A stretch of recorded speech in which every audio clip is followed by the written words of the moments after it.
जय मसीह के नाज़रीन, आपको दिल की गहराइयों से खुश आमदीद कहते हैं GTV पे। और हमेशा की तरह खुदा मुझे पाक खुदा का ज़िंदा पाक कलाम बाइबल मुक़द्दस जो मुकम्मल ज़ाब्ता हयात और हमारी राह के लिए रोशनी है, उसमें से आज का सुनहरे वाला देखते हुए प्रोग्राम अवाम का आगाज़ करेंगे। अगर आप देखें इमसाल प्रोवर्ब्स उसका 14 बाब यानी 14th चैप्टर और उसकी 21 यानी 21वीं आयत, तो यहाँ यूँ लिखा है, अपने हमसाया को हकीर जानने वाला गुनाह करता है। मैं दोबारा पढ़ देता हूँ, अपने हमसाया को हकीर जानने वाला गुनाह करता है। इस आयत की इंटरप्रिटेशन मजहबी लिहाज से शायद मैं ना कर सकूँ, लेकिन अगर आज के हालात के हवाले से देखें तो हमारे जो हमसाया जात हैं वो ना सिर्फ हमारे गली महलों में रहते हैं, हमारे शहरों में रहते हैं, हमारे हमसाया ममालिक में रहते हैं, कहीं भी हैं, तो उनके साथ जो ट्रीटमेंट की जा रही है दहशतगर्दी के नाम पे, इंसानियत के नाम पे, बल्कि हर दूसरा इंसान हमारा हमसाया, अगर हम इस चीज़ को समझने की कोशिश करें तो पिछले दिनों में जिस तरह देखा था कि दहशतगर्दों ने अमरीकी सहाफ़ियों को और अब एक British aid worker David Haines को जिस तरह बिहेडिंग की उनकी, तो ये सारा कुछ जो है उसके अगेंस्ट जा रहा है खुदावंद यीशु मसीह की बातों के। तो खुदावंद यीशु मसीह का नाम हम क्राइस्ट कहते हैं, तो जो उनके ख़िलाफ़ जाएगा वो क्या होगा? Anti Christ. तो इस सारी घनौनी चीज़ों में कौन मुलव्वस है? दौलत इस्लामी जिसको बोलते हैं, दाइश बोलते हैं, इस्लामिक स्टेट बोलते हैं। ये आज पूरी दुनिया में बड़े कलील वक्त में, बड़ी कम मुद्दत में एक आलमी ख़तरा बन के सामने आया है। लेकिन सवाल ये पैदा होता है कि क्या इसके ख़िलाफ़ आने वाला जो रद्द-ए-अमल है वो आलमी नौइयत का है या नहीं है। और इसके अलावा पाकिस्तान में जो सैलाब है, पहले भारत से शुरू हुआ था, पाकिस्तान में आया, बड़ी हमने तबाही के मनाज़र भी देखे, काविशें भी हो रही हैं हुकूमती और इंटरनेशनल लेवल पे, और मुख्तलिफ़ अदारे भी बरसरे पैकार हैं इस सारी नेचुरल क्लैमिटी है इसके ख़िलाफ़। लेकिन अब ये सैलाब जो है आखिरी मराहल में है, लेकिन तबाही की बेशुमार तस्वीर और मनाज़र जो है वो अपने पीछे छोड़ गया है। शायद हम देख भी सकेंगे पाकिस्तान में जो फ्लड आया था उसकी तस्वीरें। तो इसके अलावा सानिया पेशावर की बड़ी तेज़ी से बरसी आती जा रही है करीब, और अपने शोहदा को याद रखना है। इस सिलसिले में ख़ुसूसी प्रोग्राम भी हो रहे हैं थ्रू आउट द वर्ल्ड। यहाँ लंदन में भी एक प्रोग्राम हो रहा है, उसकी डिटेल आपको थोड़ी देर तक बताऊँगा। आज का बहुत बड़ा सवाल ये भी है कि on the eve of Scottish referendum, ये लाइव प्रोग्राम आपकी खिदमत में लंदन स्टूडियो से पेश किया जा रहा है, और सबकी ज़ुबान पे एक ही क्वेश्चन है कि क्या स्कॉटलैंड बरतानिया से अलग हो जाएगा या नहीं। तो तमाम इन टॉपिक्स के ऊपर बात करने के लिए हमारे साथ लंदन स्टूडियो में मौजूद हैं मुमताज़ तजिया नगार, सीनियर तजिया नगार मोहतरम नईम वाइज साहब। नईम साहब, thank you so much for joining us as always. Scotland की बात करते हैं। अगर स्कॉटलैंड आज़ाद होता है बरतानिया से कल के रेफरेंडम के बाद, तो क्या होगा? एक ख़ुसूसी रिपोर्ट है, चंद पॉसिबिलिटीज़ पे मबनी है। ये बिल्कुल हम देखते हैं कि अगर स्कॉटलैंड बरतानिया से आज़ाद हो गए, एक आज़ाद मुमलिकत के तौर पे सामने आया, तो फिर क्या कुछ होगा? आइए देखते हैं।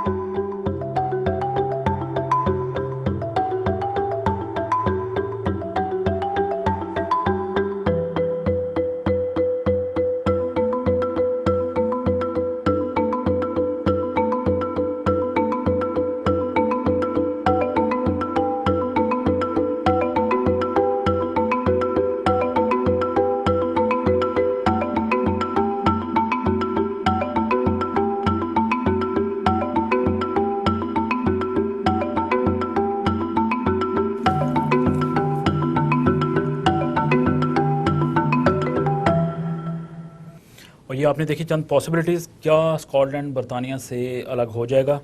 और नीम साहब, तारीख़ी रेफरेंडम के जो हामी हैं और मुखालिफ जो रहनुमा हैं, इस वक्त भरपूर उनकी तरफ से मुहिम जारी है। इंग्लैंड और स्कॉटलैंड में इस वक्त इज़्तिराब भी पाया जाता है एक तरह का।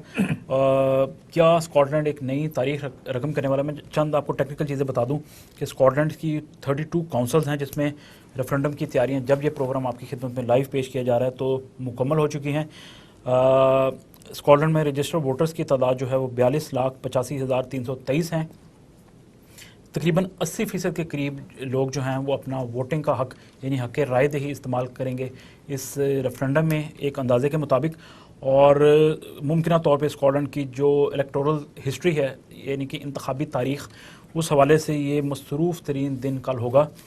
5,579 यानी 5,579 पोलिंग स्टेशन होंगे जहाँ पे लोग सुबह 7 बजे से लेके रात 10 बजे तक अपने हक़ का इस्तेमाल करेंगे वोटिंग का।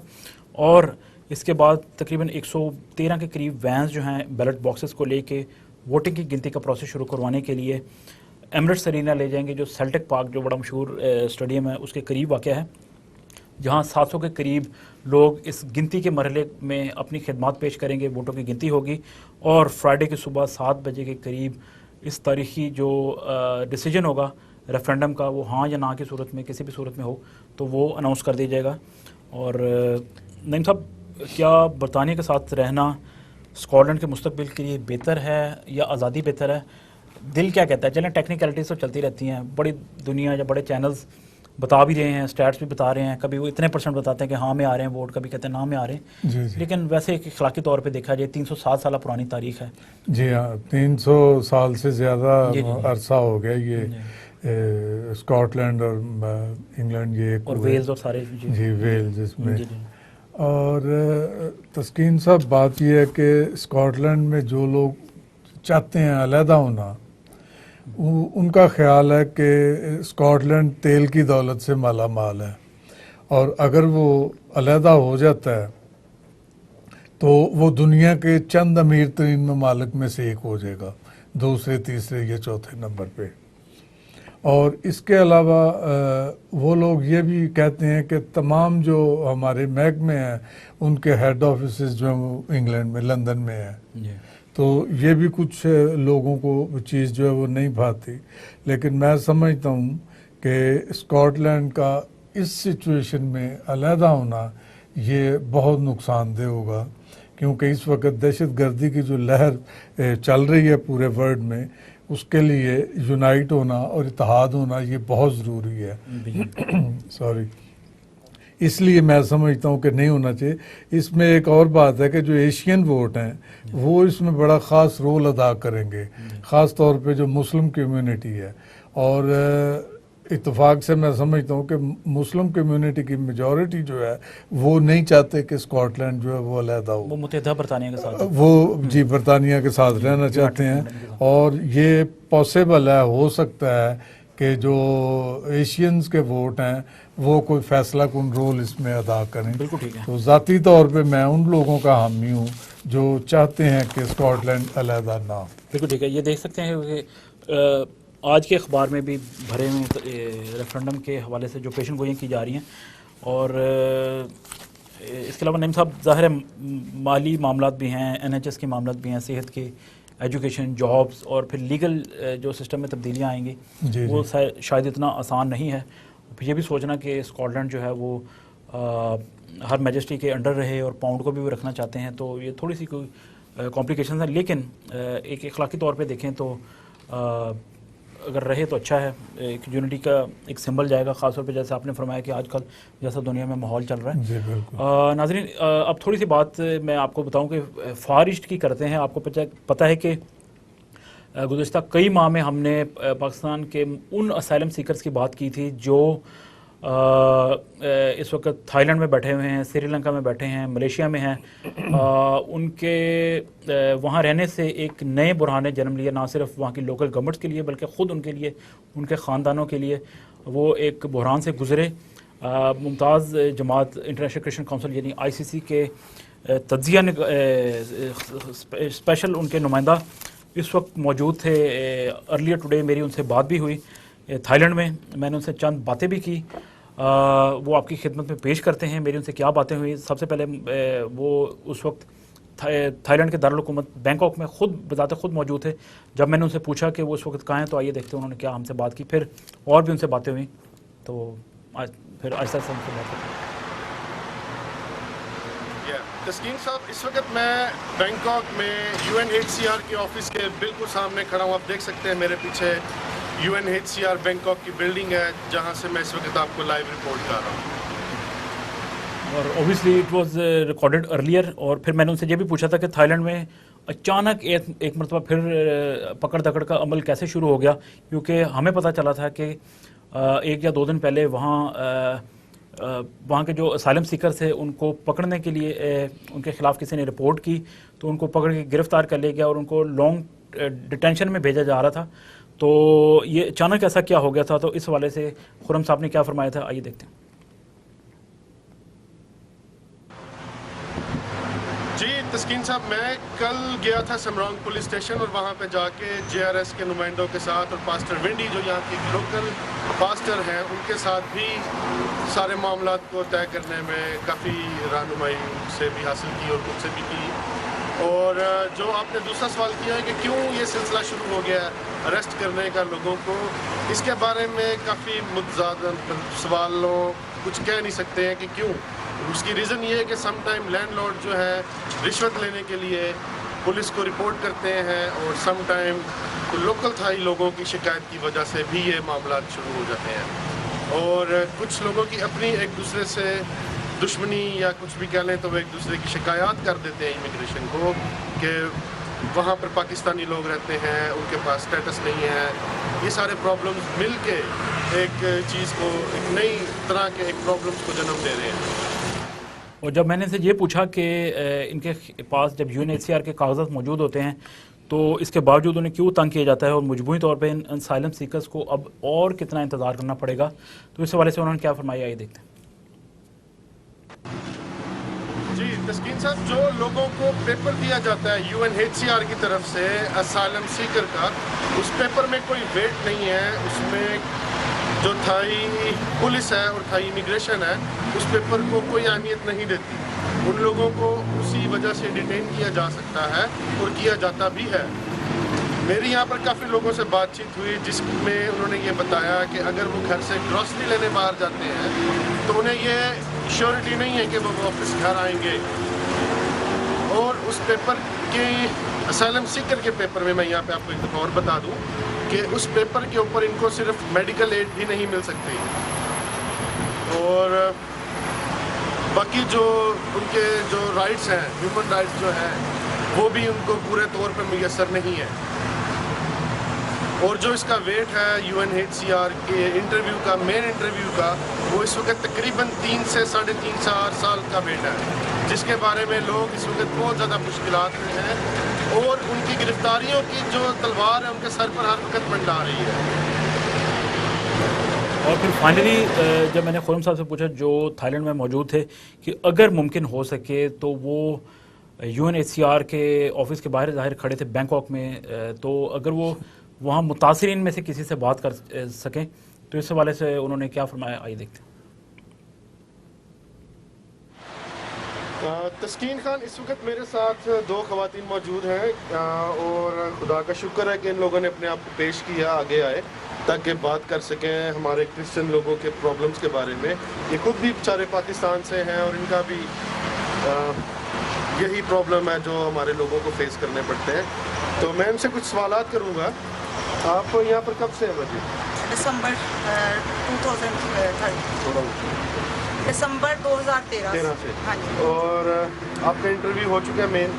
नहीं, मेरा नहीं हुआ, बाकी का हो गया। आपका मेन इंटरव्यू हो चुका है? हमें उन्होंने बुलाया था इसलिए कि मेरे हस्बैंड जो थे वो RDC में थे।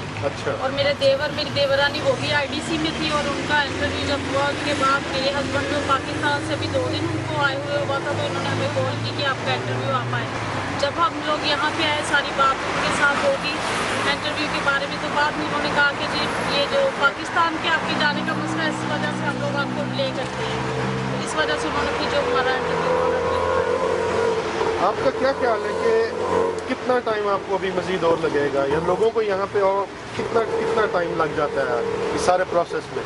जो सुनने में आया है पहले जो है उनको तो तकरीबन 1.5 साल 2 साल में लोग यहाँ से गए हैं। अच्छा। साल में भी कुछ हमारे रिलेटिव भी थे उनमें जो गए हैं, लेकिन अब जो मजीद इन्होंने डेटें जो है बढ़ा दी हैं।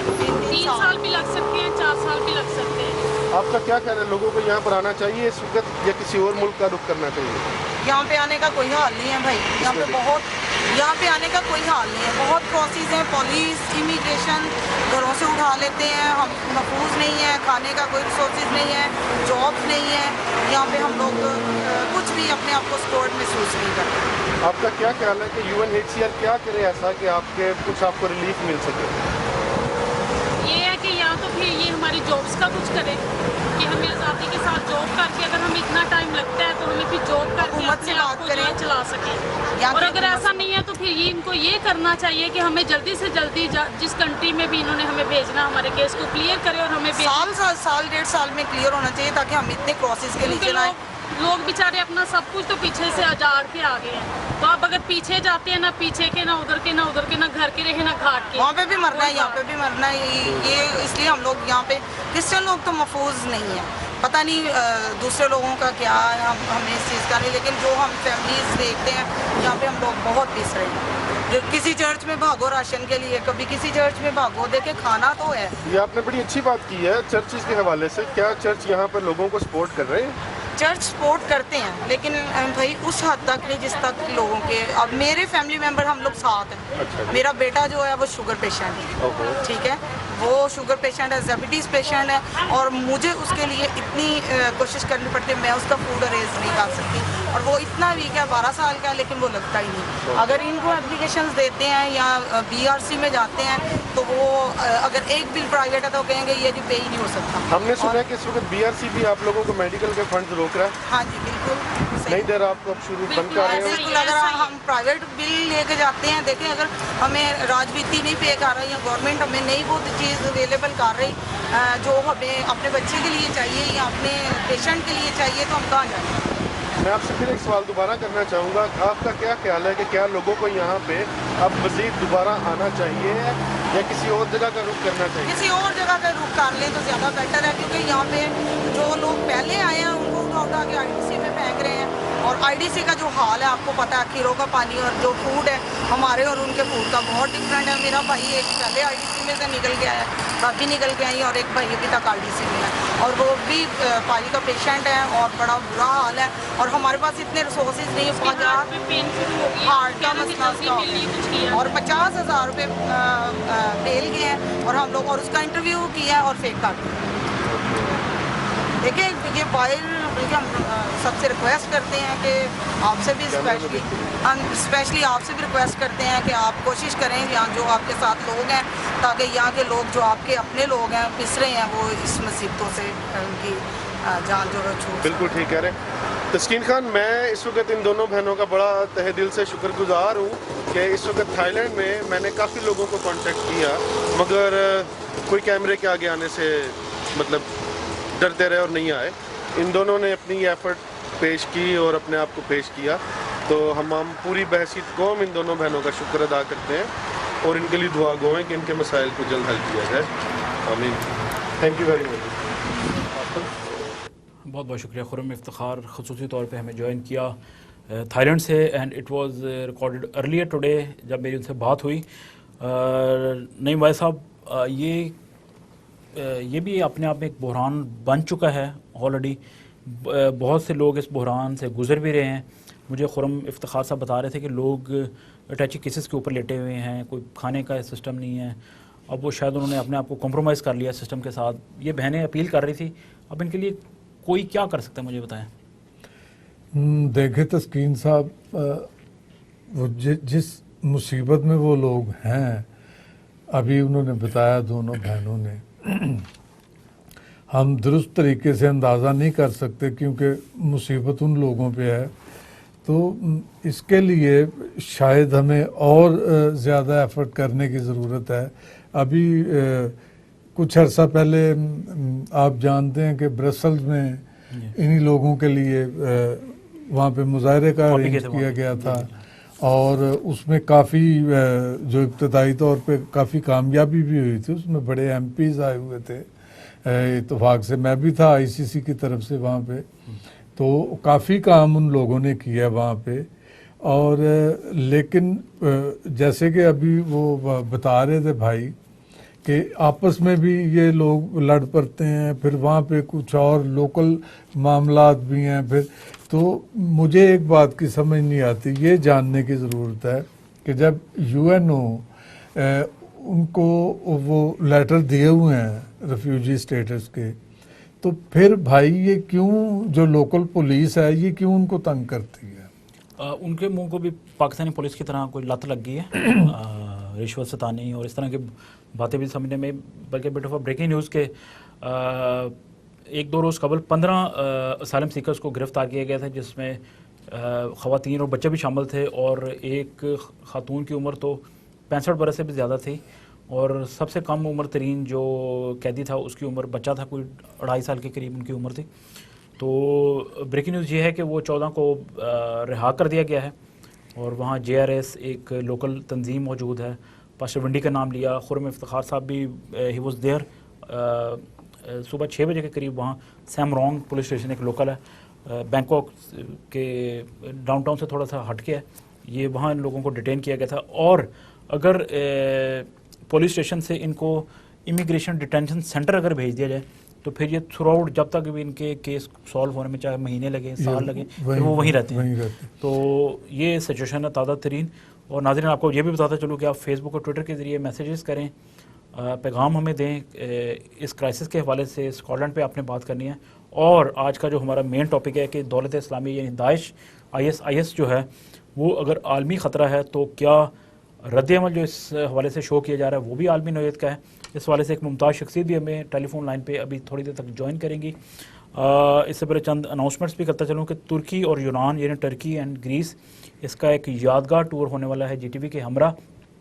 अगर आप इस टूर का विज़िट का हिस्सा बनना चाहते हैं तो आप ये नोट कर लें कि 25 अक्टूबर यानी 25 अक्टूबर से लेके 1 नवंबर यानी 1 नवंबर तक जो खसूसी दौरा है वो तरतीब दिया गया है। विज़िट इसकी तफसीलात आप अपनी TV स्क्रीन पे भी दे सकते हैं। 2 टेलीफोन नंबर्स भी आपको नज़र आएंगे, इस पर आप फ़ोन करके या SMS करके सारी डिटेल, इससे भी ज़्यादा डिटेल जो है वो हासिल कर सकते हैं।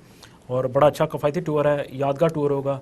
आप उन जगहों पे भी जा सकेंगे जहाँ मुख्तलिफ़ कलीसियाओं की बुनियाद रखी गई थी टर्की में। तो फेसबुक और ट्विटर पे आप हमें ज़रूर मैसेज करके इस हवाले से बताइएगा। नीम साहब, पिछले दिनों में हम इसी थाईलैंड, श्रीलंका और मलेशिया के क्राइसिस को लेके चंद वज़रा पे, जिसका आज हम नाम नहीं लेंगे, पहले भी कभी नाम नहीं लिया, लेकिन हम ये ज़रूर बताते हैं कि वो बड़े बाअसर वज़रा होते हैं पाकिस्तान के, और ताल्लुक़ भी उनका मिनॉरिटी से है। उनकी जानब से हमें रिएक्शन ये मिला था कि वो अपने आप को समझते हैं कि वो इस सारे चीज़ में मुलव्वस नहीं है।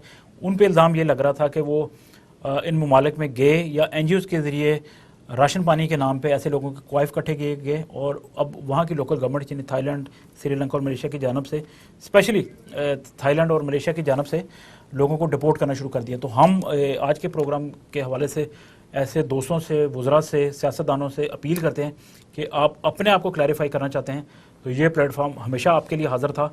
अगर आप ख़ुद किसी वजह से इस प्लेटफॉर्म को अवॉइड करते हैं या नहीं आना चाहते, ये आपकी मर्ज़ी है, लेकिन आप पाकिस्तान की प्रेस को इस्तेमाल कर सकते हैं। प्रेस कॉन्फ्रेंस करें, अपने आप को क्लियर करें। This is the part of politics. Politicians के ऊपर लोग क्वेश्चन करते हैं, उनका जो काम जो है वो धमकी अमेज़ रवैया अपनाना नहीं है, बल्कि अपने आप को क्लैरिफाई करना है, क्योंकि this is the nature of their job. तो अब थोड़ी सी बात करते हैं दौलत इस्लामी यानी दाइश की।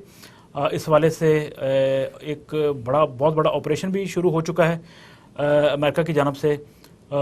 इस सारे क्राइसिस के थियोलॉजिकल और सियासी बैकग्राउंड क्या हैं, क्या प्रॉब्लम्स हैं, उस पर बात ज़रूर करेंगे। लेकिन चूँकि अब दाइश यानी इस्लामिक स्टेट यानी ISIS के ख़िलाफ़ ऑपरेशन का आगाज़ हो चुका है, अमेरिकन लेड कोलिशन फोर्सेस ने वहाँ कार्रवाई शुरू कर दी है फ़िज़ाई। इस वाले से ख़ुसूसी रिपोर्ट देखते हैं बशुक्रिया BBC उर्दू, और उसके बाद फिर हम माहिरीन के साथ बातचीत का सिलसिला शुरू करेंगे।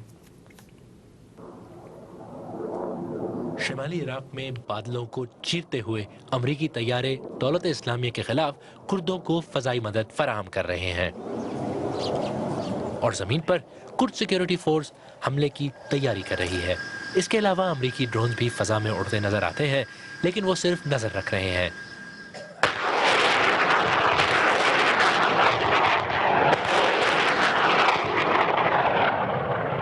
जमीन पर कुर्दी हैं जो दुश्मन पर हमले कर रहे हैं। अहम मकसद मोसुल की जानिब जाने वाले रास्ते में उस गांव को दौलत इस्लामिया के कंट्रोल से आज़ाद करवाना है जिस पर उन्होंने गुज़श्ता माह कब्जा कर लिया था। कुर्द फोर्स ने यहाँ पेशकदमी की है और बमबारी के बाद वो गांव में दाखिल होने की तैयारी कर रहे हैं।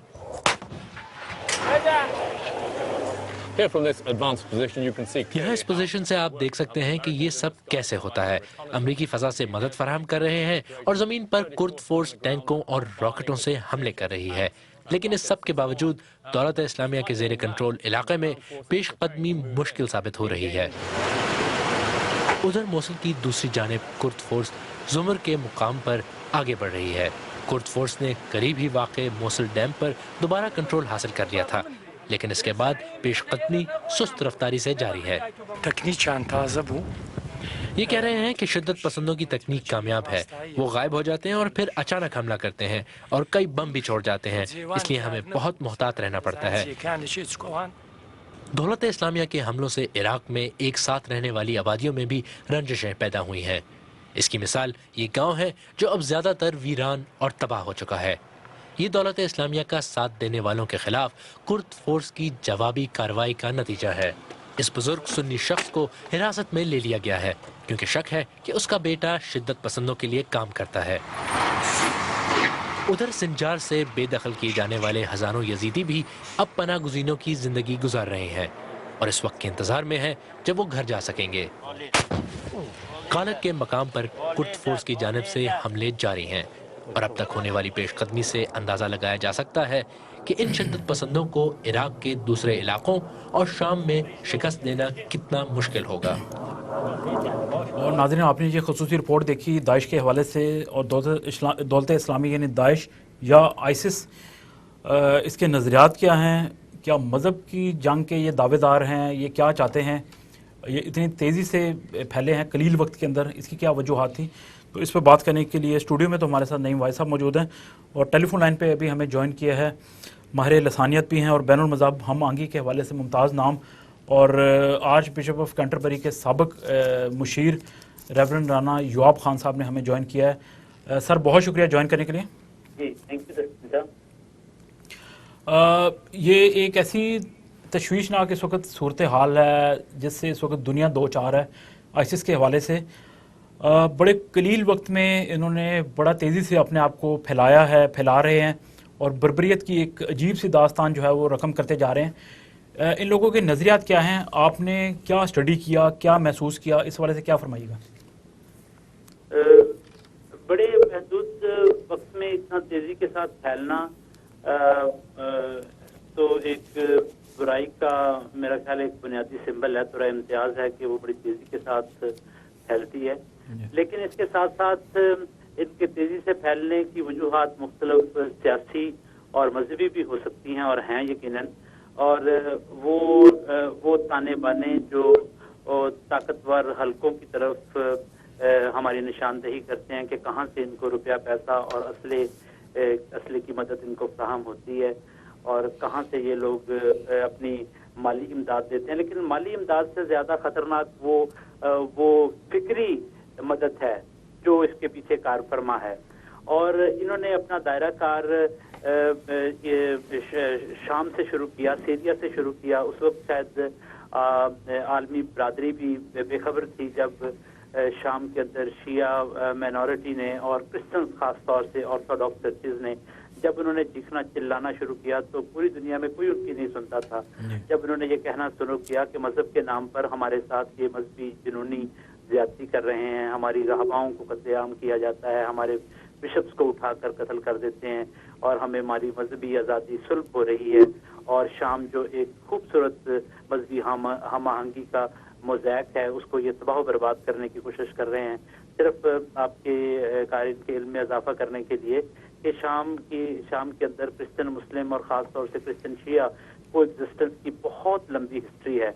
और जब इमाम हुसैन का कत्ल इराक में हुआ तो उस वक्त यजीद जो था वो दमिश्क में रहता था, शाम में रहता था।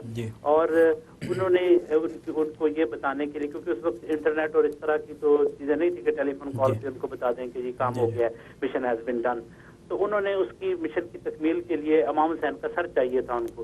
वो सर काट कर दमिश्क में पहुंचाया गया ताकि यजीद उसको देख सके। लेकिन वो सर वहां पर एक चर्च में फिर कुछ दिन के लिए रखा गया और उस सर को धोया और उसको संभाला एक क्रिश्चियन प्रीस्ट ने। अभी तक शिया हजारों की तादाद में सालाना उस चर्च में जाते हैं जहां पर इमाम हुसैन का सर कुछ दिन के लिए मसीहियों ने महफूज रखा था अमानत के तौर पर।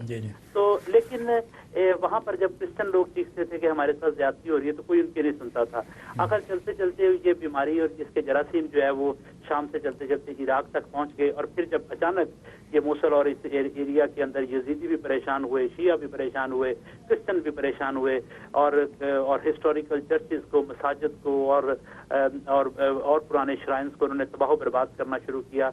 और फिर उसके साथ साथ वेस्टर्न जो जर्नलिस्ट थे उनको भी अपने जुल्म और बर्बरियत का निशाना बनाया। तो फिर आलमी ज़मीर भी जागा और फिर आवाज भी इधर उधर बेदार हुई और फिर लोगों को पता। लेकिन बिल्कुल ठीक है, सही है, सही है, बिल्कुल ठीक है। हुआ कई साल से ये अंदर ही अंदर चीज पल रही थी, बड़ी तेजी से फैला। ये इतना वक्त अलकायदा को तो बहुत साल लगे ये सामने आने में। मैं अपनी टीम से कहूँगा कि टेलीफोन लाइंस भी ओपन कर दें ताकि रेवरेंड राना साहब के साथ या नईम साहब के साथ बात करें या इस टॉपिक पे बात करें। नईम साहब, जैसे मैंने अर्ज़ किया कि कलील मुद्दत में ये ग्रो जो है वो तेज़ी से फैला, do you have any doubts कि इनकी जो तहरीक है वो रिलीजियस बेस्ड नहीं है? क्योंकि बहुत से लोग अभी भी डाउट करते हैं कि नहीं, ये रिलीजन के मानने वाले नहीं हैं, ये कुछ और ही इनके नज़रियात हैं। आपको इस वाले से कोई डाउट्स हैं? नहीं जी, मुझे कोई डाउट नहीं है, मुझे बिल्कुल यकीन है और ये बिल्कुल वाज़ेह। आप इनका फ्लैग देखें जी, जो उस पर कलमा लिखा हुआ है, ठीक है। इसके बाद कौन लोग हैं जो कहते हैं, आज की मैं बात आपको बताता हूँ। मौलाना समीउल हक पाकिस्तान के बड़े जय्यद आलम हैं, तालिबान के भी उस्ताद हैं। हाँ, और उनकी खसूसियत ये है कि उनके मदरसे से जो अफगान तालिबान है वो तालीम हासिल करके गए हैं, उनके शागिर्द हैं। और उनको बचाने के लिए उन्होंने मुज़ाकरात की टेबल पे बड़ी कोशिशें की जी कि मुज़ाकरात हों, ऑपरेशन ना हो। और आज किसी तकरीब से वो खिताब कर रहे थे और वहाँ पे उन्होंने शिकवा किया कि देखें जी, ये जो दुनिया है कुफर और इल्हाद की दुनिया, तो ये जब भी कहीं पे इस्लामी कवानीन का नफाज होने लगता है तो ये इकट्ठे हो जाते हैं। मिसाल के तौर पे उन्होंने कहा कि जैसे तालिबान ने अफगानिस्तान में शुरू किया और आईसिस ने खिलाफत शुरू हाँ जी, अच्छा वो तो उन्होंने जिक्र किया, लेकिन उन्होंने अलकायदा का और 9/11 का जिक्र नहीं किया। उन्होंने सिर्फ इतना कहा जी तालिबान वहाँ पे। अच्छा, खैर इसके बाद उन्होंने हवाला दिया, मैं हैरान हुआ। उन्होंने कहा कि जी वहाँ पे इराक में एक जो तंजीम है दाइश खिलाफत इस्लामी, दौलत इस्लामिया, तो ये लोग भी इस्लाम नाफज करना चाहते हैं और इनके खिलाफ कुफर और इल्हाद की जो दुनिया है, पूरी दुनिया वो सारी यकजा हो गई है। और वहाँ पे मौलाना ने इस चीज़ का जिक्र नहीं किया कि वो लोग जो कर रहे हैं, जिस तरह वो गर्दनें काट रहे हैं, जिस तरह वो लड़कियों के जिस्म के हिस्से करते हैं, जिस तरह वो छोटे छोटे बच्चों को फांसियां देते हैं, उसका जिक्र उन्होंने नहीं किया। उन्होंने सिर्फ ये कहा कि जी वो इस्लाम नाफज करना चाहते हैं। तो इसका मतलब मीडिया को भी एहसास करना चाहिए कि वो किन लोगों को लेके आ रहे हैं। ये तो वही बात हो गई कि दौलत इस्लामिया वालों को आप एक्सक्लूसिवली इंटरव्यू कर लें या उसामा बिन लादेन का इंटरव्यू कर लें। और एक और बात है कि मौलाना ने ये भी जिक्र नहीं किया कि आपकी अरब लीग जो है वो भी शामिल है उस आलमी इत्तेहाद में, और आपकी मुस्लिम कंट्रीज जिसमें सऊदी अरब भी शामिल है, कतर, टर्की, सब लोग शामिल है जो इसको इंसानियत के लिए खतरा समझते हैं। ये तस्कीन साहब, ये जुल्म और बर्बरियत की वो दास्तान है। मैं समझता हूँ कि दोज़ख में भी ऐसा कुछ नहीं होता होगा जो ये लोग करें। रेवरेंड राना, इससे पहले कि मैं कॉल लूँ, ये फरमाइए कि झंडे की इनकी बात हो रही थी दाइश के, तो स्याह मखसूस रंग, उसके ऊपर एक मजहबी इबारत का लिखा होना, इसकी क्या सिग्निफिकेंस है? देखिए, बहुत से लोग जो इस थियोलॉजी को थोड़ा इस्लामिक एस्केटोलॉजी, इल्मुल आखिरत को समझते हैं, वो इस चीज़ की तरफ भी ध्यान दे रहे हैं कि मुमकिन है कि इसका जो इसका बानी और फिर इस तहरीक के पीछे जो जहन कार फरमा है वो किसी वक्त इमाम मेहदी होने का दावा करेंगे, क्योंकि उनका जो आना होगा वो शाम और इराक इसी एरिया के अंदर होना चाहिए। जो तारीखी कुतुब में जिन चीज़ों का तस्करा है, तो मुमकिन है कि और फिर इनका टारगेट जो अगला है वो खाना काबा भी है। उन्होंने ये भी कहा, इस वजह से सऊदी अरब भी परेशान है। और सऊदी अरब को शायद नजरियाती तौर पर इतनी परेशानियां नहीं होंगी, लेकिन सियासी तौर पर ज्यादा परेशानियां होंगी। और वो चूंकि इन्होंने कहा है कि हम इसके बाद खाना काबा भी हमारा टारगेट है, और इसके बाद इनका वो मस्जिद अल हराम यानी कि मस्जिद अक्सा भी, यरूशलेम भी इनका टारगेट है। तो इनके तो बड़े वसी और बड़े खतरनाक किस्म के अज़ाइम हैं जो इर्द गिर्द की रियासतों को माली और सियासी तौर पर नुकसान दे सकते हैं, और वहाँ पर जो शाहाना जिंदगी बसर कर रहे हैं लोग, उनके लिए सियासी तौर पर, माली तौर पर, मौशी तौर पर हर लिहाज से खतरा है। और जैसे जुल्म और बर्बरियत दिखाते हैं वो उसमें भी कोई शक नहीं। बिल्कुल ठीक है। सर हमारे साथ एक कॉलर भी मौजूद है, मैं चाहता हूँ कि उनकी बात। कहा है कि हमारा अगला टारगेट जो है वो साउथ एशिया है और साउथ ईस्ट एशिया हाँ, है। इस वाले से मैं आपसे पूछूंगा कि इसकी क्या अहमियत है, वाई साउथ एशिया। लेकिन एक कॉलर भी हमारे साथ मौजूद है। हेलो हेलो तस्कीन भाई, कैसे हैं? इमरान बोल रहा हूं। मेहरबानी जनाब। जी इमरान साहब, क्या फरमाएंगे? बस ये आपके प्रोग्राम में देख रहा था एंड बहुत अच्छा आप लोग कर रहे हैं एंड ब्लेस करें। और मैं नाइम साहब को भी मतलब के अप्रिशिएट करूंगा आपके साथ प्रोग्राम में। शुक्रिया। बस ये कि मैं यही कहना चाहूँगा कि अब जो आपने एक अच्छा एक जो सेगमेंट दिखाया था थाईलैंड के क्रिश्चियंस के बारे में, तो मैं क्योंकि आप भी इस टाइम ICC के मतलब के वन ऑफ द मेंबर है, ठीक है ना, तो मैं ये कहना चाहूँगा कि भाई आप हम लोग के पास भी आए मतलब के टूटिंग में, और इस तरह हम चर्चेज में मोबिलाइज हो और हम लोगों को इस चीज़ का मतलब कि बताएं इस बारे में कि भाई इस चीज़ को हाईलाइट करें कि हम लोग के क्रिश्चियंस कितना सफ़र कर रहे हैं थाईलैंड में। और क्योंकि उनके पास इतनी माली इमदाद तो है नहीं, क्योंकि वो वैसे भी कश्तियाँ जला के आए हैं। और क्योंकि मैं भी कुछ फैमिलीज को जानता हूँ जो बेचारी बहुत ही सफ़र कर रही हैं, क्योंकि आपको पता है कि जब वीज़ा ना हो आपके पास तो वो आपको लेटर तो वैसे भी दे देते हैं, पर यह है कि उस लेटर का कोई फ़ायदा नहीं जब तक वो आपको असाइलम के राइट्स नहीं देते। जी ये तो है, इस पे वाकई बड़ी कॉम्प्लिकेशन है। इमरान साहब बहुत शुक्रिया आपकी कॉल का। एक और मेरी बात प्लीज। जी बोलिए जल्दी। बात ये कि मैं ये मतलब कि चाहता हूँ कि आप प्लीज इस बारे में प्लीज आए हम लोग के पास आप, और हम मैं आपको बता दूं इमरान साहब, आप मुझसे शो के बाद करें, मैं आपको अपडेट दे दूंगा। इस वाले से मेरे पास अपडेट मौजूद है। चले ठीक है, ऑलराइट, गुड ब्लेस। ओके जनाब, बड़ी मेहरबानी, बड़ी मेहरबानी। नईम साहब, कैनत साहब की ट्वीट कहते हैं कि क्या ख़वातीन इस जुनूनियत, जो जुनूनियत का आपने जिक्र भी किया, वो कहते हैं कि सबसे ज़्यादा मुतासर तबका क्या ख़वातीन है, क्योंकि उनका जिनसी इस्तेसाल भी हमने देखा है, उनको ख़रीदो फ़रोख्त भी हो रही है, पुराने ग़ुलामाना स्टाइल में वो चीज़ें हो रही हैं, तो सबसे ज़्यादा सफरिंग जो है ख़वातीन कर रही हैं।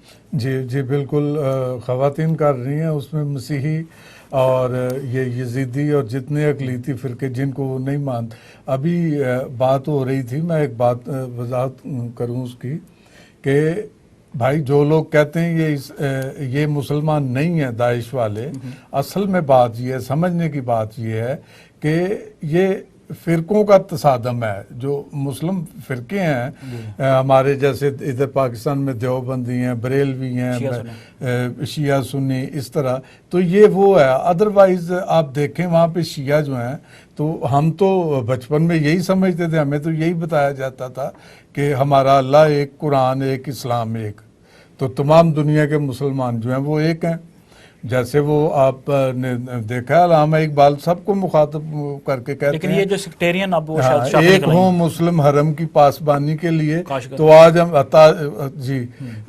तो आज हम देखते हैं कि हर जगह जहाँ भी आप देखोगे, जहाँ पे भी तहरीकें चल रही हैं, वहाँ पे जो मिनॉरिटीज़ हैं, ख़ास तौर पे क्रिश्चियन, उन पे जुल्म और तशद्दुद की इंतहा, और सबसे ज़्यादा औरतों पे उनको लौंडियाँ बना के बेचा जा रहा है, उनको तोहफे, और फिर उसके बाद जो ज़िल्लत रसवाई उनकी की जाती है। मैंने एक वीडियो देखी है, उसमें ख़वातीन के कपड़े उतार के, और सफ़ेद रंग थे उनके, 5-6 ख़वातीन थीं, और उसके बाद उनको नीचे गिरा के तो उनके पीछे से गर्दनों पे वो कुंद हथियार जो है उनसे हमला किया गया और उनको उनकी गर्दनों को काटा गया।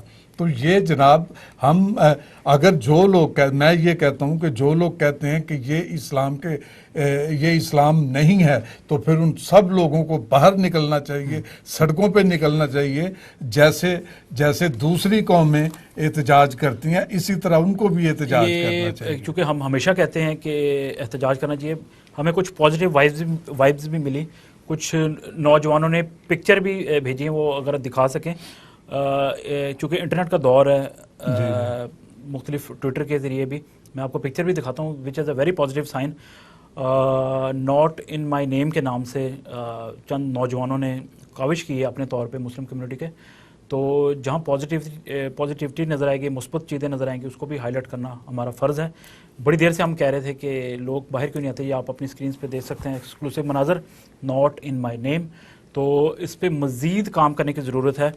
और रेवरेंड राना साहब, अरब दुनिया के मुकाबले में जनूबी एशिया से ये तहरीक क्यों ना शुरू हुई, जहाँ पे 80% दुनिया की मुस्लिम आबादी पाकिस्तान, इंडोनेशिया, मलेशिया, हिंदुस्तान रहती है। क्या अरब सिक्काबंदी के चक्कर में वहाँ से शुरू किया कि अरबी का नाम जो लफ्ज़ जो होता है उसकी बड़ी इंपॉर्टेंस होती है? इस वाले से कुछ हमें गाइड कीजिए। देखिए, वो पाकिस्तान और खास तौर से अफगानिस्तान से पहले भी अलकायदा की जड़ें वहाँ पे बड़ी मजबूत हैं। और जैसे कि पाकिस्तान का जो नॉर्दर्न हिस्सा है, वहाँ पर इनकी नर्सरीज मौजूद रही हैं, उसमें हुकूमतें भी और आलमी ताकतें भी अपना किरदार अदा करती रहीं। और मिडल ईस्ट जो है, वहाँ की चंद रियासतें हमेशा इस मामले में आखिर कम से कम पिछली 2-3 दहाइयों से तो भरपूर अपना माली और अपना इंटेलेक्चुअल किरदार अदा कर रही हैं कि आइडियोलॉजिकली और माली तौर पर एक्सट्रीमिज्म को सपोर्ट मिलनी चाहिए। और अब यहाँ पर से सीरिया और मिडल ईस्ट में से इस चीज का शुरू होना, उसके पीछे अगेन मिडल ईस्ट की प्रॉक्सी वॉर भी हो सकती है, क्योंकि सऊदी अरब चाहता है शाम को तबाह करना। और इसका जो शाम से आगाज होना है, उसकी मुमकिन तौर पर पहले वो सिर्फ इस रीजन को, इस एरिया के अंदर तबाह करना। ये जो प्रॉक्सी वॉर रियासतों के दरमियान होती है, मेरे ख्याल दुनिया का सबसे कॉम्प्लेक्स जो पार्ट है वो मिडल ईस्ट ही है। यहाँ पर आपको कुछ समझ नहीं आएगी कि कौन किसके लिए। लेकिन सर, अब मामला जो है वो इंडोनेशिया, मलेशिया की तरफ जा रहे हैं। भारत में भर्तियां हो रही हैं आईसिस के लिए, पाकिस्तान में पंफलेट बांटे जा रहे हैं। हाँ जी, यहाँ पर ये तो खत्म हो जाएगी। लग तो ऐसे रहा है जैसे इस खत्ते की सारी ताकतों ने अपने सर जोड़ लिए हैं। सऊदी अरब और ईरान भी इस मामले में मुत्तफिक हैं कि इसको खत्म होना चाहिए। अमेरिका और सारे और आप फरमाते हैं कि इसका जो फार ईस्ट है या जो साउथ एशिया है, वो खुदा न खास्ता अमाजगा बनने जा रहा है। हिंदुस्तान में अगर हिंदुस्तान और पाकिस्तान और बांग्लादेश और मलेशिया और इन इलाकों के अंदर अगर ये चीज बढ़ गई और इसने अपनी जड़ें मजबूत कर ली, तो मेरा ख्याल है फिर इसको कंट्रोल करना इतना आसान नहीं होगा। इतना आसानी होगा जितना मगरबी दुनिया कर सकती है या अरब कंट्रीज में किया जा सकता है। एक हमारे साथ कॉलर भी मौजूद हैं। हेलो, अपना टीवी जल्दी से बंद कर दें या उसको म्यूट पे लगा दें, हमसे बात करें। हेलो जी, गुड इवनिंग। कौन बात कर रहे हैं जी? भैया, मैं ऐसे बोल रही हूँ आपको। जी, क्या कहेंगे? मैं बताया चाहती हूँ, मैं अभी संडे चर्च गई ना, तो वहाँ पे एक डीकन के पास ईमेल आई थी, तो उन्होंने पढ़ी थी कि अभी दोबारा फिर से इन्होंने ना कोई 100 के आसपास बच्चों के फिर से चर्चें काट दी हैं। तो अभी ये रिसेंटली ये जो संडे गया है, तो मतलब मैं ये कहना चाहती हूँ कि भैया जैसे लंदन में तो ये 10,000 के आसपास भीड़ आ गई थी इसराइल के खिलाफ, ये कहते हैं कि पैलेस्टाइन के हक में कि 400 बच्चे मर गए। तो मैं उस भीड़ से ये पूछना चाहती हूँ कि अब इनको ये जो बच्चे मारे जा रहे हैं इराक में, ये बच्चे उनके लिए इनको दर्द नहीं है क्या? तो तो इसराइल के खिलाफ ये आ गए जी, आपका मैसेज आ गया, आपकी बात ठीक है। आपकी बाद में आईसिस के लिए बोलते हैं कि ये तो जी nothing to do with Islam. तो अगर ये इनको ऐसे लग रहा है तो क्या इनका इस्लाम का नाम बदनाम नहीं कर रहे? तो उनके ठीक है, आपका ऐसा मैसेज आ गया, बहुत शुक्रिया, समझ भी आ गई हमें। नईम साहब, जर्मनी ने सरकारी सतह पे दाइश को बैन कर दिया है। तमाम दुनिया इस सिलसिले में जल्द अज जल्द इसी तरह के बयानात इकदाम करे, ये ट्वीट क्या आप कहेंगे? जी, ये यहाँ भी होना चाहिए और बाकी सरकारी सतह पे बैन होना चाहिए। बिल्कुल बैन। आपने देखा कि ये सोशल मीडिया पे एक खातून डॉक्टर जो यहाँ से गई हुई है, उसने सर पकड़ा हुआ है, कटा हुआ सर पकड़ा हुआ है। तो ये उसकी ख्वाहिश थी कि जी मैं ऐसा करूँ। बिल्कुल ठीक है। अब सर फिर क्या होना चाहिए राना साहब के पास? अब ये एक अच्छी कैंपेन चली है कि नॉट इन माय नेम के नाम से नौजवान सामने आए हैं। मुर्तज़ा साहब ने भी ट्वीट किया। वो ये जो तस्वीरें हैं आप शायद बाद में देखेंगे, लोग बाहर आ रहे हैं, लोग बदनामी कहते हैं कि ये हमारे मज़हब को बदनाम किया जा रहा है। दाइश जो है वो टेक्नोलॉजी का भरपूर इस्तेमाल कर रही है। इन सारी चीज़ों का अब तदारक कैसे फिर मुमकिन है? देखिए, हम तो बड़े अरसे से ये शोर मचा रहे थे और अपने मुसलमान बहन भाइयों को बड़े अरसे से ये कहते हैं, और बहुत से लोग वहां से भी ये आवाजें उठती हैं कि मजहब के नाम को बदनाम नहीं करना चाहिए और आपका मजहब हाईजैक हो चुका है और ये इस्लाम के ऊपर चंद मुसलमानों ने ही खुदकुश हमला किया हुआ है, उसकी बदनामी का सबब बन रहे हैं। और अगर कोई मजहब किडनैप हो जाता है तो ये उस मजहब के मजहबी रहनुमाओं की और मजहब के पैरोकारों की बुनियादी जरूरत है कि वो सब काम छोड़कर पहले अपने मजहब को आजाद करवाएं उन लोगों से जिन्होंने मजहब को किडनैप करके दुनिया में वायलेंस लाने का, जबर और तशद्दुद फैलाने का जरिया बना लिया है। और मेरा ख्याल है, जैसे आपने फरमाया, भी उन लोगों को वेलकम किया जाना चाहिए, बकअप किया जाना चाहिए और हम आवाज होकर लोगों को ये बात करनी चाहिए। और बहुत से लोगों ने, आप भी उनको जानते होंगे, जब ये लोगों ने नून और ये एन का अपने फेसबुक और ट्विटर के ऊपर चेंज किया तो बहुत से मुसलमान भी थे, हिंदू, उन्होंने बड़ा ताउन किया, बिल्कुल उन्होंने भी अपने आप को एन का वो चेंज किया, नून चेंज किया। अच्छा, लेकिन इसके साथ साथ एक और चीज की तरफ ये तवज्जो हमें दिलानी चाहिए कि इसके पीछे कुछ थियोलॉजिकल वजूहात हैं, मजहबी नजरियात मौजूद हैं और जिनको जब तक नए सिरे से री इंटरप्रेट नहीं किया जाएगा दुनिया के बदलते हुए तकाजों की रोशनी में, उस वक्त तक ये इस नाम या इस तरह की ऑर्गेनाइजेशन पैदा होती रहेगी। यानी आप फरमाते हैं कि फिजाई कार्रवाइयां सारा कुछ हो, लेकिन अगर ये कल को तितर बितर हो जाते हैं, फिर मुनज़्ज़म हो जाते हैं, जो नजरिया, जो आइडियोलॉजी है, उसके खात्मे के लिए ड्रोन अगर आपने कोई फेंकना है काम तो करना नजरिए के ऊपर फेंकें और उस नजरिए को बदलने की कोशिश करें। आप इंसानों को मारने की कोशिश करते हैं और नेटवर्क्स को तोड़ने की कोशिश करते हैं, लेकिन वो जो नजरियात मौजूद होते हैं वो देखें ना, ये खारजाइट जिनको हम कहते हैं, ये तो आज से 1400 साल पहले भी मौजूद थे। उनकी शक्ल सूरत और उनकी हैयत कम और बेश ऐसी ही थी, लेकिन उस वक्त असला और था, तलवारें थी, ढालें थी, उस वक्त और था। मैं ये समझता हूँ कि ये जो खिलाफत का एक तस्वुर है उसको नए दौर की रोशनी में इसको इंटरप्रेट करना चाहिए। और ये बुनियादी सवाल अब मुसलमान हमारे जो उलेमा है उनको आम सोसाइटी के अंदर रेज करना चाहिए कि इस्लाम को डिफाइन किया जाए। सबको अपने अपनी जिम्मेदारियों को पूरा करना है। सर, आपने हमें वक्त दिया, thank you so much for your time. आपसे आइंदा भी बात होती रहेगी। बेहद शुक्रिया। बहुत मेहरबानी, शुक्रिया। मेरे मौला करम हो करम, मेरे मौला करम हो करम, मेरे मौला करम हो करम, मेरे मौला करम हो करम। तुमसे फरियाद करते हैं हम, तुमसे फरियाद करते हैं हम, मेरे मौला करम हो करम, मेरे मौला करम हो करम, मेरे मौला करम हो करम।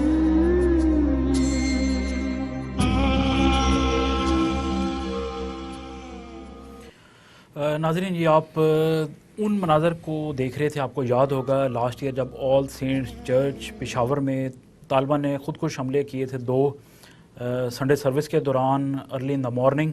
तो 150 के करीब लोगों को शहीद कर दिया गया था, मसीहों को, ख़वातीन, बच्चे, मर्द। और ये इसकी पाकिस्तान की हिस्ट्री में शायद इसकी मिसाल नहीं मिलती कि किसी भी अक़लीती बरादरी के या किसी भी मतलब एक मजहबी इज्तिमा पे इतना बुरा हमला किया गया हो। लेकिन ख़ास तौर पे क्रिश्चियन हिस्ट्री की बात करें पाकिस्तान की, तो ये पूरी नईम साहब 67 बरसों में शायद इतने ब्लास्फेमी केसेस या वैसे मजहबी मुनाफरत की बिना पे कत्ल नहीं हुए जितने एक दिन में शहीद कर दिया गया था लोगों को। और इस हवाले से 23 सितंबर को इसकी पहली बरसी भी आ रही है। खुदा ने चाहा तो उसके अराउंड जो हमारा शो होगा वो खुसूसी शो होगा, आई बिलीव को 24 को होगा, अवाम शो जो उसको डेडिकेट किया जाएगा फर्स्ट एनिवर्सरी के हवाले से। पेशावर चर्च पे जो अटैक हुआ था, तो अपने शोहदा को हमें नहीं भूलना चाहिए। रेवरेंड फयाज़ अदमान साहब ने हमें मैसेज भी किया है, वो 21 को कर रहे हैं अपने चर्च में इबादत बोल्टन में। इसी तरह एक बहुत बड़ी इबादत जो लंदन में हो रही है वो सेंट एंसलम चर्च में है, साउथ हॉल में 28 तारीख को बहुत बड़ा इज्तिमा हो रहा है। तो आप इसको अपनी दुआ में याद रखें। आप अपने तहीं पे जहाँ जहाँ कहीं भी इबादत अरेंज करना चाहते हैं करें। आप अपनी संडे जो मासेज होंगी या इबादत होंगी 23 के अराउंड या 21 को भी हो सकती है, 28 को भी हो सकती है, तो उसको ज़रूर डेडिकेट करिए। हम आपसे दरख्वास्त करते हैं आप अपनी रूटीन की जो संडे सर्विसेज हैं उनको शोहदा के नाम भी करें, खुसूसी दुआएं भी करें। नईम साहब, पाकिस्तान मैं आपको ये भी बताऊं कि ये इबादती तफसीलात जो हैं आप हमारी फेसबुक पे भी देख सकते हैं। और नईम साहब, पाकिस्तान में इस वक्त सैलाब भी आया हुआ है, उसके चंद मनाजर भी हम जल्दी से देख लेंगे, लेकिन बहुत से ट्वीट्स हैं पाकिस्तान के हवाले से। लास्ट टाइम भी हम बात करना चाहते थे, ये सैलाब आते हैं हर साल ही ऑलमोस्ट, अब तो आ जाते हैं। जी। तो पाकिस्तान और भारत दोनों ममालिक मुतासर होते हैं, लेकिन ये क्या दुश्मनी है, क्या मिसअंडरस्टैंडिंग है कि तबाहियाँ भी हो रही हैं, आम आदमी मरते भी हैं, बह भी जाते हैं, उनके घर बह जाते हैं, मवेशी, सारा कुछ तबाह हो जाता है, लेकिन ये ममालिक आपस में बैठने के लिए तैयार नहीं है, कोई स्ट्रेटजी नहीं बन रही, कोई डैम्स नहीं बन रहे। ये कब तक ये चलते रहेगा तबाही के मनाजर? देखें जी, अगर आप इंडिया की बात करते हैं तो वो तो अपना बंदोबस्त कर रहे हैं, हज़ारों की तादाद में उन्होंने डैम बनाए हैं, वो साथ साथ उनकी पॉलिसीज़ जो हैं इस हवाले से, सैलाब के हवाले से वो कुछ ना कुछ करते रहते हैं। तो जहाँ तक पाकिस्तान का ताल्लुक है, तो अगर इंडिया इतना पानी छोड़ता है तो भाई ये तो हर साल होता है, आपने क्या पॉलिसी बनाई है, आप क्यों छोटे छोटे डैम नहीं बनाते, आप इस पानी को क्यों स्टोर नहीं करते, आप किन कामों में उलझे रहते हैं? लास्ट टाइम ये बात हो रही थी कि वो जगह जगह सियासतदान खासतौर पे शहबाज शरीफ साहब को आपने देखा ना, लंबे लंबे बूट पहने होते हैं। जी। तो वो कहते हैं कि कमाल ये नहीं कि वो जगह जगह पानी में खड़े हुए हैं, सवाल ये है कि जगह जगह पानी क्यों खड़ा हुआ है, पानी क्यों खड़ा हुआ है। और जब हर साल कमो बेश ये होता है तो आप जब सैलाब गुजर जाता है तो उसके बाद आप क्या करते हैं? तो क्यों नहीं इस पानी को जमा करते, आप स्टोर करते, को लॉन्ग टर्म को शॉर्ट टर्म पॉलिसीज क्यों नहीं आप बनाते, अरेंज करते? और आप तो अपने लिए खुद मसाइल पैदा करते हैं। ये देखें, इसी हवाले से मैं बताता हूँ कि हमारे दो बड़े कादरी साहब और इमरान खान साहब, उनका कोई वास्ता नहीं है सैलाब। पाकिस्तान में जो कुछ हो रहा है वो वहाँ पे बैठ के धरने दे रहे हैं। और नवाज शरीफ साहब भी ज़ाहिर है इस वक्त मेंटली तौर पे बड़े क्राइसिस में, जिसकी एक झलक हम आज मिल्का के कार्टून में भी देखेंगे। इस वक्त नवाज शरीफ साहब के माइंड में पता नहीं क्या कुछ चल रहा है। और अभी उन पे कोई केस भी आज हो गया, FIR, ये FIR पे FIR कटती जा रही है। ये जो तीन कत्ल हुए थे वहाँ पे इस्लामाबाद में, ये उसकी FIR, मैं ये समझता हूँ तस्कीन साहब, जो मॉडल टाउन का सानिया हुआ था, जो बर्बरियत का मुजाहरा किया गया था, वो गैर इखलाकी, गैर कानूनी, गैर ज़रूरी था, कोई इस्तीफा नहीं आया और वही इनको फंसा रहा है। उसकी ज़रूरत क्या थी? ठीक है जी, एक ट्वीट है आपके लिए, वो कहते हैं कि कादरी साहब जिनका आपने नाम लिया, उनके जलसा में अकलीती बरादरी के लोग भी आए हुए थे। हाँ। ये किन के नुमाइंदे हैं? प्रोसेस भी पकड़ी हुई है इन्होंने। जी, ये मेरा ख्याल है ये हमारे लीडर जो है जे सालक साहब। इसका एक बात मजे की, अगर टाइम है आपके पास तो बताऊं कि वहाँ चौधरी शुजात साहब भी उनके साथ हैं, कादरी साहब के साथ हैं। तो चौधरी शुजात तो मुहावरतन कहते हैं ना, मिट्टी पाओ। तो ये हमारे सालक साहब प्रैक्टिकली मिट्टी पाते हैं, अपने सिर पे पाते हैं। मतलब जो मसाइल हैं उनको हल करने की तरफ नहीं आते हैं। मुझे गिला है जे सालक साहब से, आप वहाँ पे रोज नजर आते हैं ट्रक पे, तो आपने क्या उनसे तय किया? मिट्टी डालते रहते हैं सर रोज, मिट्टी डालते, आपने तय क्या किया उनसे? क्यों नहीं कौम को बताते? उन्होंने जो मुतालबात पेश किए वहाँ उसमें तो कोई किसी अक़लियत का कोई नाम नहीं है। बिल्कुल ठीक है। बहुत से नाज़रीन आपके ट्वीट्स का शुक्रिया, कॉल्स का शुक्रिया, फेसबुक पे मैसेजेस का शुक्रिया। अभी हमारे पास शायद एक आधा मिनट बाकी है। क्या पाकिस्तान से नाम निहाद VIP कल्चर का खात्मा हो गया? लोग जब हमने सोशल मीडिया पे भी शेयर की थी वो रहमान मलिक वाली वीडियो और रमेश कुमार वाली, तो अब वक्त आ गया है कि ये जो सो कॉल्ड VIPs हैं इनको भी आम कतार में खड़ा कर दिया जाए। जिस तरह डेविड कैमरन साहब ट्रेन में सफ़र कर सकते हैं, ये उनसे ज़्यादा ताकतवर शख्स जी। और रशिया के प्रेसिडेंट वो देखा, वो पेट्रोल डाल रहे हैं और ओबामा साहब कैफे में जाते हैं तो लाइन में लग के वो। और खान साहब, ये पाकिस्तान के जो निसफ मसाइल हैं 50% ये इसी कल्चर की वजह से। जिस दिन ये कल्चर ख़त्म हो गया उस दिन पाकिस्तान सही रास्ते पे आ जाएगा। हालांकि इस जोगे नहीं है जैसे पंजाबी में कहते हैं, लेकिन फिर भी इतनी वो फड़े मारते हैं। आज भी सोशल मीडिया पे थी कि वो प्राइम मिनिस्टर साहब की फैमिली इंग्लैंड आ रही थी, तो उन्होंने वहाँ पे अपनी जो उनकी खानसामा है खातून, उसको वो इकोनॉमी में थी तो उसको बुला लिया, बिजनेस में बनाना चाहते थे, बिल्कुल। और फिर वो कैप्टन ने कहा कि जी नहीं, ये वहीं पे जाएगी, अदरवाइज मैं जहाज नहीं नईम साहब, thank you so much for your time. Thank you very much, always player. And नाज़रीन, अब आपकी और हमारी मुलाकात होगी नेक्स्ट बुध वाले दिन। तब तक के लिए जय मसीह की।